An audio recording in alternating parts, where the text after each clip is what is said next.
warahmatullahi wabarakatuh. Dengan materi selanjutnya yaitu bab 3, faktor penyebab korupsi. Ada banyak faktor yang dapat menyebabkan korupsi, baik internal maupun eksternal untuk individu yang terlibat. Menurut Yamamah, korupsi dan pencucian uang lebih mungkin untuk memaksa terjadi ketika populasi umum memiliki kecenderungan materialis dan konsumeris yang kuat dan sistem politik yang memprioritaskan masalah mendewakan.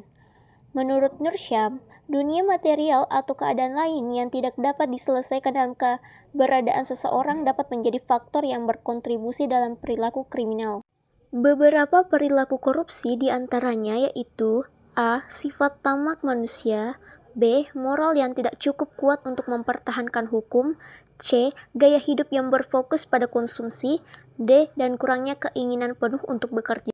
Lebih jauh disebutkan sebab-sebab manusia terdorong untuk melakukan negeri sipil, yaitu lemahnya komitmen dan konsistensi penegakan hukum dan peraturan perundangan, rendahnya integritas dan profesionalisme, mekanisme pengawasan internal di semua lembaga perbankan, keuangan dan birokrasi belum mapan, kondisi lingkungan kerja, tugas jabatan dan lingkungan masyarakat, dan 7.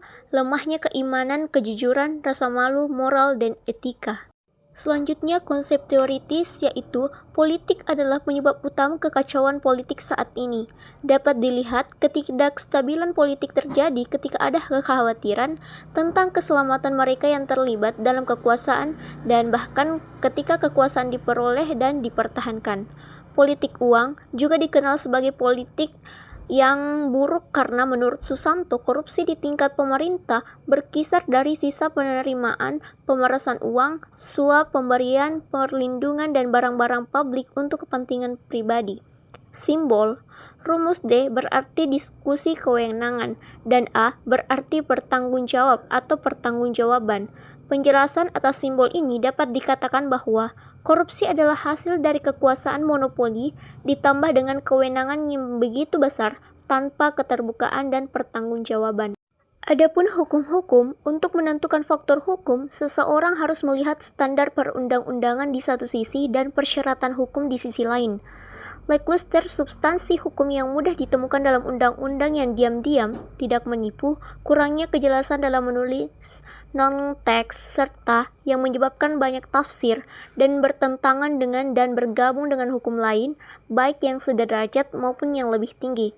Susila dalam Hamzah 2004 menyebutkan, tindakan korupsi mudah ditimbulkan karena ada kelemahan di dalam peraturan perundang-undangan yang mencakup, adanya peraturan perundangan yang bermuat, kualitas peraturan perundang-undangan kurang memadai, peraturan kurang disosialisasikan, sanksi yang terlalu ringan, penerapan sanksi yang tidak konsisten dan pandang bulu, lemahnya bidang evaluasi dan revisi peraturan perundangan.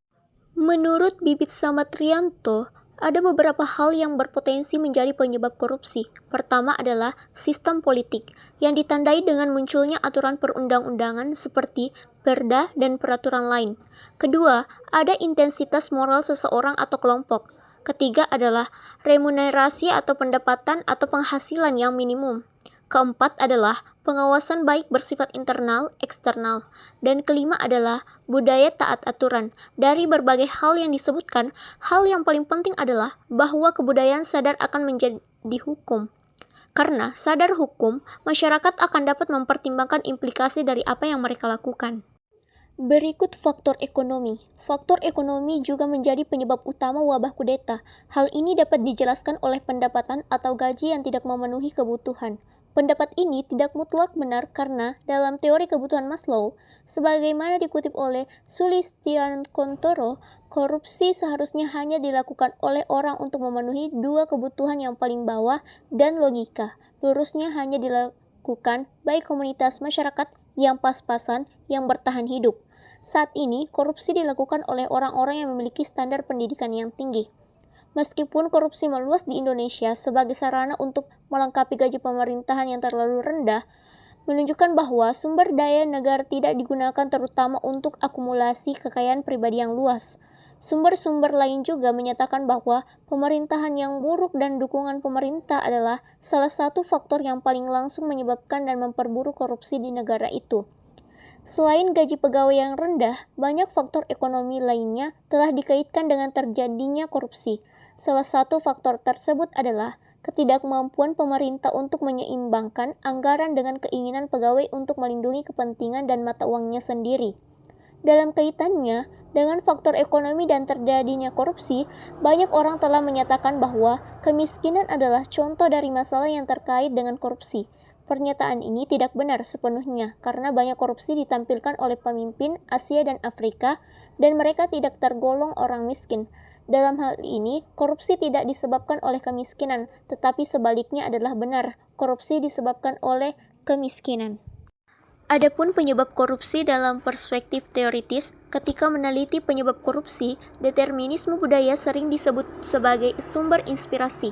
Menurut Fiona Robertson-Sepp, ada bukti kebiasaan Jawa kuno yang terkait dengan penjelasan budaya praktik korupsi di Indonesia. Menurut berbagai teori, perilaku korupsi terutama merupakan fenomena sosiologis dengan konsekuensi bagi ekonomi dan politik.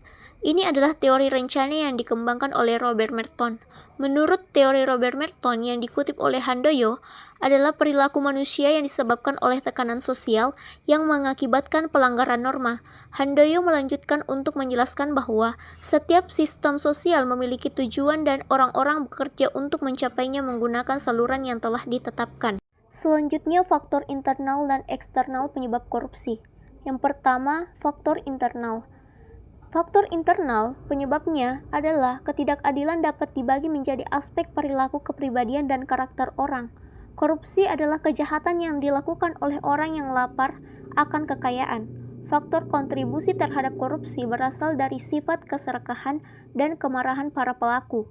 Moral yang lemah membuat seseorang rentan terhadap godaan untuk melibat dalam kejahatan. Budaya konsumsi di kota besar mempromosikan gaya hidup hedonis tanpa mempertimbangkan keuangan yang seimbang. Impuls keluarga dapat mendorong perilaku korupsi, di mana pengaturan keluarga menjadi insentif yang kuat bagi seseorang untuk merusak sifat baik yang sudah dimiliki. Pengaturan keluarga lebih mendorong penyalahgunaan kekuasaan daripada menghukum pelanggar. Yang kedua adalah faktor eksternal. A. Persepsi publik terhadap kelalaian dalam manajemen korupsi di berbagai perusahaan dapat mempengaruhi pola pikir masyarakat terhadap tindakan korupsi. Budaya komunitas juga dapat berkontribusi terhadap korupsi dengan menghormati kekayaan seseorang. Masyarakat sering tidak menyadari bahwa mereka adalah korban utama korupsi dan negara dianggap sebagai karakter yang paling rusak dalam persepsi publik tentang korupsi. Ketika negara terlibat dalam korupsi, proses anggaran untuk pertumbuhan dapat terhambat dan masyarakat menjadi kurang kritis terhadap keadaan sekitarnya. Orang-orang sering tidak menyadari bahwa setiap tindakan korupsi melibatkan anggota komunitas dan kurangnya kesadaran akan strategi pencegahan dan penindasan korupsi. Banyak yang hanya menyalahkan pemerintah atas korupsi, padahal partisipasi masyarakat juga penting dalam memerangi korupsi. B. Faktor ekonomi. Tidak ada cukup uang dalam spektrum kehidupan. Mungkin bagi seseorang untuk berada dalam situasi finansial putus asa, kebebasan memungkinkan seseorang untuk memilih jalur langsung dalam hidup dengan terlibat dalam penipuan. C. Dimensi politik kontrol sosial adalah metode untuk memastikan individu patuh pada norma sosial. Gerakan politik dan pencarian kekuasaan dapat menyebabkan korupsi. Kepemimpinan yang tidak efektif dapat mempengaruhi bawahan dan meningkatkan risiko korupsi. Baik, itu tadi materi faktor penyebab korupsi. Semoga apa yang saya sampaikan bisa bermanfaat kepada teman-teman semua.